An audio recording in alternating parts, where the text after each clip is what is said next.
ظالما ستا اشعار چې زه اورم ستا د اشعارو په ما دومره اثر کړی دی او زما په زړه کې عشق دومره را زرغون کړی دی چې د هندوستان نه زه ایران ته د نبی علیه السلام د عشق دپاره او ستا دپاره پیاده رالم ته دلته ناست یې ږیره خورې ته ځان ته څنګه عاشق رسول یې او د اشعار څنګه وې هغه ورته جواب کې څه وایي بیدل شاعر هغه ورته جواب کې هغه فارسیبان شاعر و هغه ورته وایي ریشمی را خراشیم گیر اخرم ولیکن دل مسلمان نمی خراشیم ز گیر اخرم دا یو مسلمان زړه نخرم دی ورته وی غلط گفته دل رسول الله می خراشی غل دی وخوړل ظالمه د مسلمان زړه نخره لیکن زما د پیغمبر زړه تنخته چاړه پر راکاږي انا د پیغمبر په طریقو کې او د پیغمبر شکل تا ته بد ښکاره کیږي زما د پیغمبر شکل خدا سي نو او ته دا خبره کوې چېرې زه عاشق رسول یم هغه یو بیدل یو شاعر و هغه به د نبي علیه السلام په شان کې اشعار وي ډېر زیات او ډېر ناشنا اشعار به وي و یو سړی بزرګو د هندوستان کې د بیدل شاعري اورېدلې وه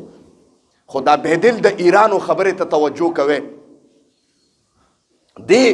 اشعار داسې و چې ډېر اثر و پکې او د نبي علیه السلام په شان کې به وي وی دی ایران ته وپسې راغی ملاقات له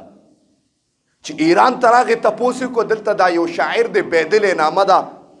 او ډېر عاشق رسول الله ته ښکاره کېږي د نبي علیه السلام په شان کې داسې اشعار و داسې صفات ذکر کوي چې د ما دا زړه په دې اماده کړی دی چې د هندوستان نه د هغه ملاقات دپاره ایران ته رالم وایي ښه هغه ورته یا خو پلانکي سکاوه کې ناست دی د پواد سکاوه کې ناست دی چې ورغې د سکاوه کې د ده دا خیال و چې ګنه دی به سر سنت علي نو سر سنت به علي ځکه عاشق رسول دی دی چې ورغې ویې کتل بیدل شاعر نښتې دی چې ګیره خورئ دی چې ورته وکتل ظالمه ستا اشعار چې زه اورم ستا د اشعارو په ما دومره اثر کړی دی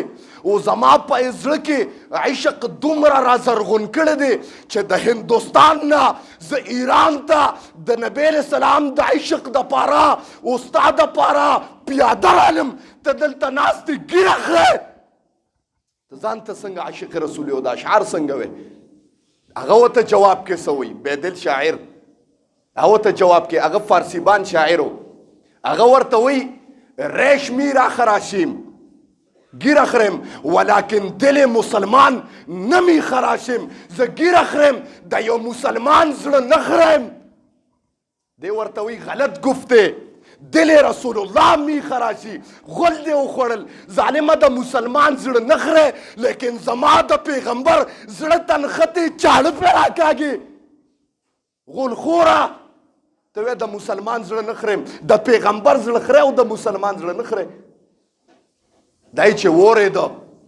وی هغه کې هم داسې جذبه غوندې پیدا شو راپاڅېده چې باس زه ویم یو انسان ځان ته عاشق رسول وی چې زه عاشق رسول یم و په پیغمبر باندې مین یم اکثر دا خبره کوم زه هم که زما په آواز باندې یو قسم ګیره پرېښوده یو قسم دا اسناد پرېښوده او د دې اسنادو خبره نه کوم دا ستا دپاره په جنت کې څه کوي دا ستا دپاره په قبر کې چې لومبۍ مرحله په تا باندې راځي دا ستا دپاره یو سند دی یو پاسپورټ دی یو ټیکټ دی یو شناخت کارت دی د اسلام گویا سره د دې اسنادو سم لاسته او اسلام در پکیو زویم په اعمالو ظاهري کې یو شیم تا سره قبر ته نه دننه کیږي زما د پیغمبر په ظاهري شیزونو کې یو سنت چې تا سره په قبر کې دننه کیږي هغه دا ګیره ده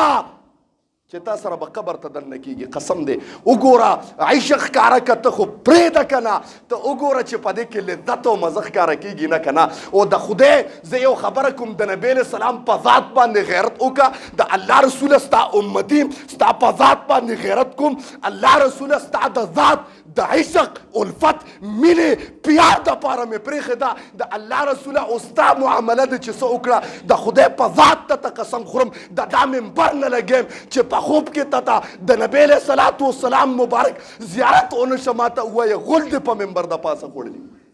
ته خو غیرت وکړه زما د پیغمبر په ذات باندې کړه او تا ته ولې د انګریزانو مشابهت ښکلې ښکاره کېږي؟ تا ته ولې د انګریزانو په حلیه کې ځان ښکلې ښکاره کېږي؟ تا ته زما د پیغمبر په حلیه کې ځان ښکلې ولې نه ښکاره کېږي؟